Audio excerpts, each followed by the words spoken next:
அனைவருக்கும் வணக்கம். உங்கள் அனைவருக்கும் இனிய பொங்கல் திருநாள் நல்வாழ்த்துக்கள்.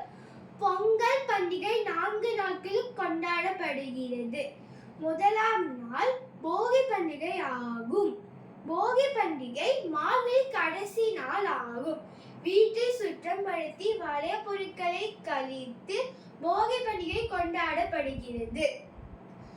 தை திங்கள் முதல் நாள் சூரிய பகவானுக்கு கரும்பு, மஞ்சக்கொட்டு மற்றும் பொங்கலை படைத்து வணங்குவோம்.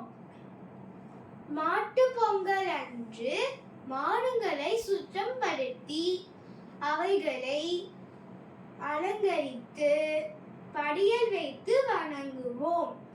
காணும் பொங்கல் அன்று வயதில் மூத்தவங்களை சந்தித்து ஆசி பெற்று வணங்குவோம்.